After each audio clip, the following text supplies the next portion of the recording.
Hello and welcome. My name is Andrew Montoya, and this is my Analyze Tollgate presentation for the Pre-Management Development Program for the City of Albuquerque. So first things first, I need to apologize for any microphone issues that I'm having.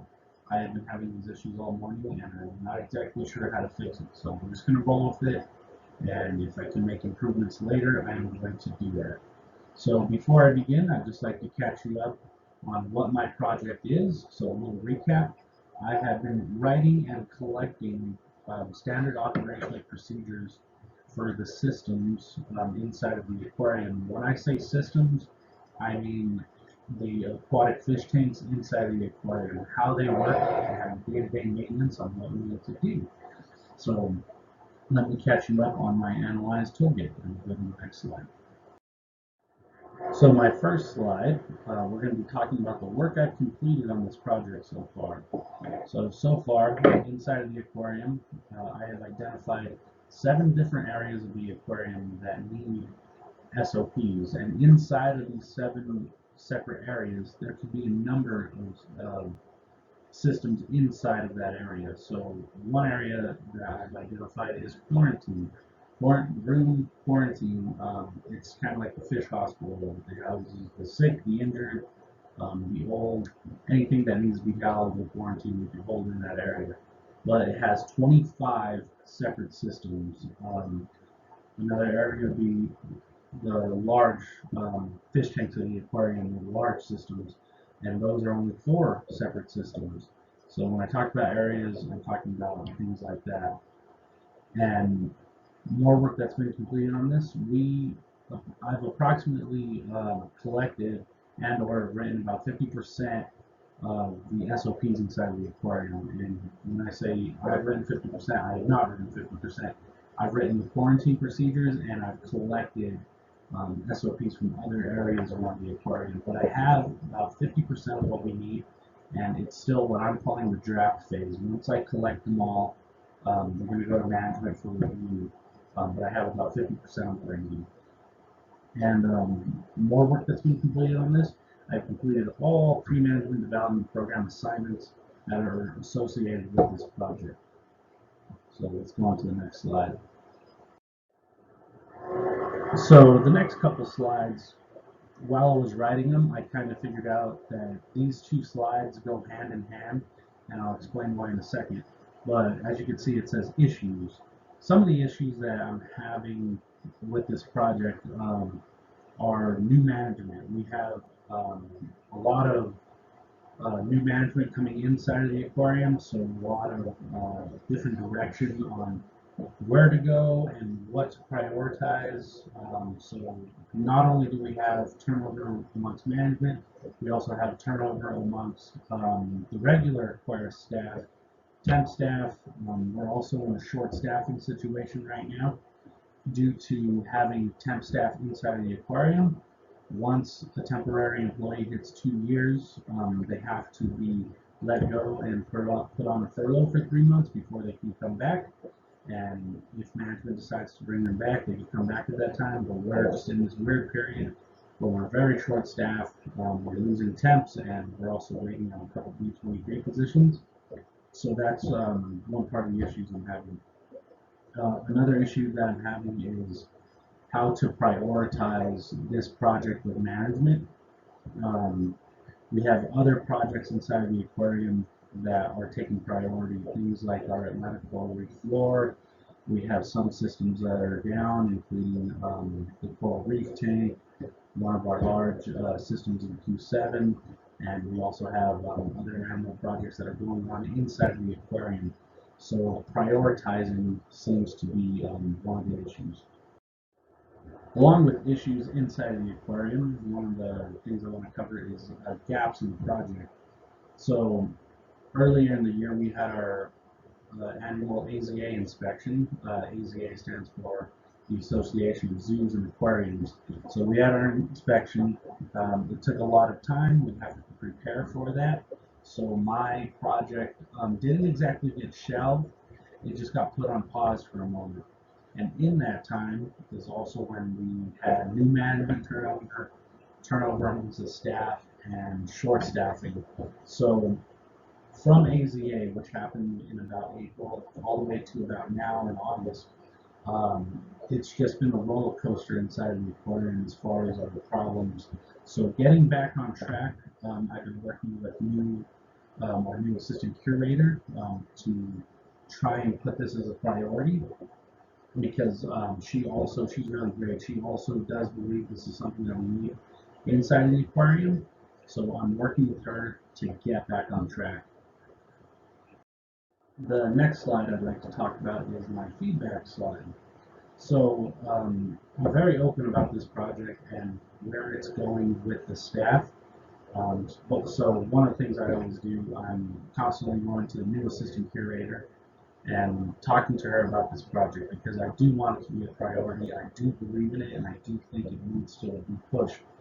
I, as how would you call it, like a ground floor employee right on the front lines, I don't have a lot of push when it comes to temp staff and other city staff as far as getting this done.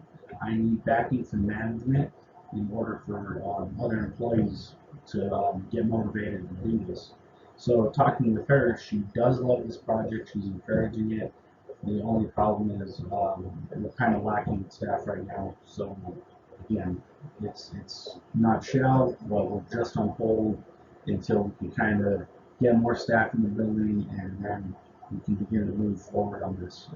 When we do move forward on this, I do believe it's going to go fairly quickly. When I first started on this, it had a lot of steam behind it, and AZA kind of just slowed this whole process down. And whenever I talk to the staff, it's kind of like I said, it's hard for me to motivate them. So in order to do that, I have to go to management. So management can give me order on motivating them and asking them to do this. My next couple slides are going to be my, along with my fishbone diagram, along with the 5 whys. So get jumping right into that. This is my fishbone diagram. So in order to talk about this, I had to identify a few of the problems. So, or actually one problem. And the problem that I've identified is that we have no aquarium SOPs. And why is that? So one thing it could be is management. And a lot of this has to do with past management. So lack of support from management, poor management skills. I don't know how to do that is one thing that we get from management. It's like, why don't we have any SOPs? Well, management didn't know exactly how to do what we do. Another thing, turnover amongst management. And after that, equipment. When I say equipment, I'm talking about actual computers. So lack of understanding, and that's one thing, is lack of understanding the systems and how they work. Lack of computers, no established system on how to do this. So there is no process on how to write an SOP. So in a sense, there's no SOP on how to write an SOP inside the aquarium. So it's not like if you want to write an SOP, you go to management and they tell you, okay, write this SOP, write down A, B, C. No, it's kind of like a willy-nilly type thing. Figure it out on your own. And a lot of our training is done hand to mouth, or it's just passed down, word of mouth, excuse me. It's just passed down verbally. So again, there's no established system on how to write SOPs. And everything is currently on paper and not digital, so that's one thing I'm trying to get us to as well. As far as staff goes, I don't want to do that. Again, it's motivation is the big key here. I don't want to do that. I don't have time. Again, we're very short staffed inside the aquarium, and temp staff turnover. So even when the temp will write an SOP or look at an SOP, that training only lasts for so long because that person is only there for a maximum of 2 years. So once we give them this knowledge, they're gone, and we've got to start all over. And motivation is a big one. It's not going to be easy. if I don't do it, I don't get in trouble. So if they're not going the extra mile, I'm going to say they have employees. If employees aren't going the extra mile, it doesn't matter. It's not like they're going to get in trouble or fired or anything. So there's no motivation there. Not enough time in the day. We are very busy inside the aquarium, and asking the aquarists to do this on top of everything else they have to do is kind of a bummer, and I understand that. It is something that needs to be done. And then again, one thing I got was I don't get paid enough to do that. Some staff do believe this should be on management, but we have to start somewhere, and I do believe we need to start with the aquarists and the people that actually know how to do the job. This is my 5 whys, so I'd like to go over it. When I begin the project of doing the 5 whys, or the assignment of doing the 5 whys, what I did is I took a couple of aquarists and I just sat down with them and I discussed what I was actually doing and what I would like from them, so we could try and discover why there is no SOPs inside the aquarium. So this is just kind of a highlight of conversations that I had with several different aquarists, and some quotes that I took from what they were giving me and the conversations that we had. So I would start out saying, why do SOPs not exist? One answer I got: no one has taken the initiative to write them before. Okay, next one. Why has no one taken the initiative to write the SOPs? I don't believe it's my job. Management should be writing these. Management has never asked for us to write them. And then again, I would ask, we start getting deeper, why has management not written the SOPs? It's probably because they don't understand the systems like the full-time aquarists do. Okay, why doesn't management understand the systems like the full-time aquarists? One answer: turnover. We just got 2 new managers, and the aquarium staff are always coming in and out. Why is there such high turnover? Multiple reasons. With managers, it's usually retirement, and with aquarists, it's usually because temps run out of time, and we have to let them go. So it seems like at the core of it, with this one conversation, that it's getting to turnover amongst management and turnover amongst just the regular staff. So in the next conversation that I had, why do SOPs not exist? Management has never asked for me to write an SOP. Why has management never asked for you to write an SOP? Management probably feel like we don't need them since we already know how to do the work. Since we already know how to do the work of the individual system.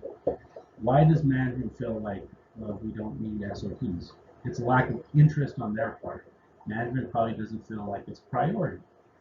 Why are SOPs not a priority?